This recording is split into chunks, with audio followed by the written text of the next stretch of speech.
नमस्कार मॅडम. नमस्कार. आपलं नाव काय? तेजश्री प्रेमचंद मानवी. ओके.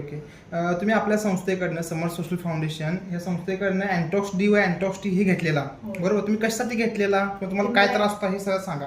डायबिटीस होतं. ओके. 15 वर्ष झालं. ठीक आहे. ते इन्सुलिन 5 वर्ष झालं आहे. ओके. हां. त्याच्यासाठी आम्ही हे अँटॉक्स डी आणि अँटॉक्स टी घेतलं होतं. ओके. माझे मिस्टर स्वतः ते हे करतात. स्वतः आपल्या घेतात. संस्थेशी जुळून काम पण करत काम आहात. करतात. ओके. आणि त्यांच्या प्रेरणेने मी घेतलंय ते. वा वा वा, छान छान. मला सांगा, म्हणजे मागच्या चार महिने झालं तुम्ही ह्या संस्थेत जुळून आपल्या अँटॉक्स डी व अँटॉक्स टी घेता. 4 महिने अगोदर तुमची शुगर किती असायची? शुगर 350 जेवल्यानंतर असायची. ओके. आणि 280 जेवायच्या आधी, म्हणजे उपाशीपोटी. उपाशीपोटी 280 आणि जेवणानंतर 350 प्लस असायचे, ते पण हा. इन्शुलिन घेऊन. इन्सुलिन तुमचे इन्शुलिनचे युनिट किती असायचे? सकाळी 30 युनिट हा.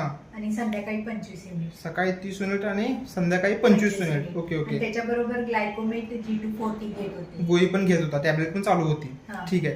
आता तुम्हाला 4 महिन्यानंतर किती फरक पडला किंवा काय फरक पडला? भूक लागायची ते कमी झाले. ओके. आणि रात्री बाथरूमला उठायला लागायचं, हम्म. ते पण कमी झालं. म्हणजे वारंवार युरिनचा प्रॉब्लेम होता, तो कमी झालेला आहे. आणि वारंवार भूक पण तुम्हाला जास्त लागायची, ती पण आता नॉर्मल आहे. प्लस शुगर, आता तुमचे रिपोर्ट काय आहेत? आता उपाशीपोटी 85 ओके. आणि जेवल्यानंतर 128. वा वा वा, खूप छान. म्हणजे जी 280 होती जेवायच्या अगोदर, ती आता तुमची 80च्या रेंजमध्ये आलेली आहे. आणि जी 350 प्लस होती ती 128च्या रेंजमध्ये आलेली आहे. तर जबरदस्त तुम्हाला रिझल्ट मिळालेला आहे. तर तुम्ही आपल्या अँटॉक्स डी व अँटॉक्स टी मध्ये समाधानी आहात? समाधानी. 100%. चालेल, काय हरकत नाही. हा तुम्हाला जो रिझल्ट मिळाला आहे तोच तुम्ही तुमच्या जवळपास नातेवाईकांना, मित्र परिवारामध्ये तुम्हाला शुगर असेल त्यांना नक्की सांगा. आणि ऑलरेडी आपले सर संस्थेतून काम करत आहेत. तुमचाच रिझल्ट ते लोकांना सांगतील आणि त्यांच्यामुळे तुम्हाला परिणाम मिळेल. ठीक आहे.